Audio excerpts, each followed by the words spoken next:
చిట్టిబాతు బుజ్జి కొంగ. ఇంత ఉదయమే ఎక్కడికి బయలుదేరావు అని చిట్టిబాతును అడిగింది బుజ్జి కొంగ. మా అమ్మమ్మ గారింటికి వెళ్తున్నాను చెప్పింది చిట్టిబాతు. నేను కూడా వస్తాను, నన్ను మీ అమ్మమ్మ గారింటికి తీసుకెళ్ళవా అడిగింది బుజ్జి కొంగ. నిన్ను మా అమ్మమ్మ గారింటికి తీసుకెళ్ళడానికి నాకేమి అభ్యంతరం లేదు, కానీ మీ అమ్మను అడుగు, అమ్మ వెళ్ళమంటే నాతో రా అంది చిట్టిబాతు. మా అమ్మ ఏమీ అనదు చెప్పింది బుజ్జి కొంగ. అయినా చిట్టిబాతు అమ్మ ఒప్పుకుంటేనే అని పట్టుబట్టింది. అయితే ఉండు, క్షణంలో వెళ్ళి అమ్మను అడిగొస్తాను అంటూ కొలను పక్కనే ఉన్న చెట్టుపైకి ఎగిరింది. కాసేపటి తర్వాత వచ్చి అమ్మ వెళ్ళమంది అంది బుజ్జి కొంగ. అయితే పద అంటూ బుజ్జి కొంగను తన అమ్మమ్మ గారింటికి తీసుకువెళ్ళింది చిట్టిబాతు. అమ్మమ్మ ఇద్దరినీ ఆప్యాయంగా ఆహ్వానించి చక్కటి విందును ఏర్పాటు చేసింది. చిట్టిబాతు బుజ్జి కొంగ హాయిగా భోంచేసి చాలాసేపు ఆడుకున్నాయి. కబుర్లతో కాలక్షేపం చేశాయి. సమయమే తెలియలేదు. ఇక్కడ బుజ్జి కొంగ తల్లి ఆహారం సేకరించి కొంచెం వేగంగానే గూటికి చేరింది. వచ్చేటప్పటికి బుజ్జి కొంగ కనబడలేదు. చెట్టుపైనున్న మిగిలిన కొంగలను అడిగింది తన బిడ్డ గురించి. ఉదయం నుండి బుజ్జి కొంగను చూడలేదని చెప్పాయి అవి. తన బిడ్డ కోసం అంతటా వెతికింది, ఎక్కడా కనబడలేదు.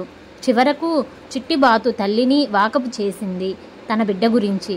అది కూడా తనకు తెలియదనే చెప్పింది. దాంతో బుజ్జి కొంగ తల్లి ఏడుస్తూ తన గూటి కొమ్మపై కూర్చుంది. అంతలోకే చీకటి పడిపోయింది. చిట్టిబాతు అమ్మమ్మ ఇంట్లో ఉన్న బుజ్జి కొంగ గాబరా పడింది. అమ్మో, చీకటి పడిపోయింది, త్వరగా మనిళ్ళకు పోదాం పదా అని చిట్టిబాతును తొందర పెట్టింది. ఎందుకంత కంగారు, అమ్మకు చెప్పావు కదా, నిదానంగా వెళ్ళాంలే అంది చిట్టిబాతు.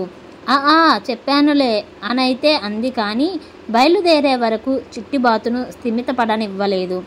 ఎట్టకేలకు రెండూ కలిసి తిరుగు ప్రయాణం అయ్యాయి. ఇక్కడ చెట్టు కొమ్మపై ఏడుస్తూ కూర్చున్న బుజ్జి కొంగ తల్లి చుట్టూ ఇతర పక్షులన్నీ చేరి ఓదార్చసాగాయి. అంతలోకే దూరం నుంచి చిట్టిబాతు బుజ్జి కొంగ రావడం కనిపించింది. ఆత్రంగా చెట్టు మీద నుంచి కిందకు వాలింది కొంగ. అక్కడే కొలను దగ్గర చిట్టిబాతు తల్లి కూడా పిల్లల కోసం ఎదురు చూస్తూ ఉంది. దాన్ని చూడగానే, చూడు, నీ బిడ్డ మాట మాత్రమైనా చెప్పకుండా నా బిడ్డను ఎలా తీసుకెళ్ళిపోయిందో, తప్పు కదా, నేనెంత కంగారు పడ్డాను అంది కాస్త కోపంగా. బుజ్జి కొంగ తల్లి ఆ మాటకు చిట్టిబాతు తల్లి చిన్నబుచ్చుకుంది. గబగబా పిల్లలకు ఎదురు వెళ్ళి, బుజ్జి కొంగ వాళ్ళమ్మకు చెప్పకుండా బుజ్జిని నీతో ఎందుకు తీసుకెళ్ళావు, తప్పు కదా, అతనెంత గాబరా పడిందని బిడ్డ కనిపించక అంటూ చిట్టిబాతును చివాట్లేసింది వాళ్ళమ్మ. ఆ మాటకు తెల్లబోయింది చిట్టిబాతు. అదేంటి, వాళ్ళమ్మకు చెప్పే వచ్చానందే నాతో, అమ్మమ్మ గారి దగ్గరికి నాకు కూడా వస్తానంటే మీ అమ్మకు చెప్పందే రావద్దు, వెళ్ళి చెప్పిరా అంటే నా ముందే చెట్టెక్కింది వాళ్ళమ్మను అడగడానికి అని వాళ్ళమ్మకు చెబుతూ వెంటనే బుజ్జి కొంగ వైపు తిరిగి, వెళ్ళావు కదా అమ్మను అడగడానికి అంది చిట్టిబాతు. తలదించుకుంది బుజ్జి కొంగ అబద్ధం చెప్పినందుకు. అప్పటికే అక్కడకు వచ్చిన బుజ్జి కొంగ తల్లి ఆ మాటలన్నీ విన్నది. అలా అబద్ధం ఎందుకు చెప్పావు అంటూ కోప్పడింది. తన తప్పు గ్రహించిన బుజ్జి కొంగ అమ్మను చుట్టేసుకుని, నీకు చెప్పే వెళ్దామని మన గూటి దగ్గరికి వచ్చాను, కానీ నువ్వు లేకపోవడంతో వెంటనే కిందకు దిగి అమ్మను అడిగే వచ్చానని అబద్ధం చెప్పి చిట్టిబాతుతో వెళ్ళిపోయాను. తప్పైపోయిందమ్మా, ఇంకెప్పుడు అబద్ధం చెప్పను అంటూ ఏడ్చేసింది. చూడు, నీ అబద్ధం వల్ల నేను కంగారు పడ్డమే కాదు, చిట్టిబాతును ఎంత తప్పుగా అర్థం చేసుకున్నానో. ఇక నుంచి అనుమతి కోసమే కాదు, ఏం జరిగినా నిజమే చెప్పాలి, సరేనా అంటూ బిడ్డను సముదాయించింది బుజ్జి కొంగ తల్లి. బిడ్డ కనపడకపోయేసరికి గాబరా పడ్డాను.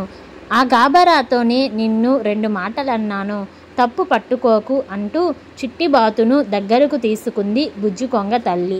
అమ్మయ్య, ఏమైతేనేం, పిల్లలు జాగ్రత్తగా ఇంటికి చేరారు అనుకుంటూ వాళ్ళ పిల్లలను తీసుకుని ఆ తల్లులు వాళ్ళ నివాసాలకు వెళ్ళిపోయాయి.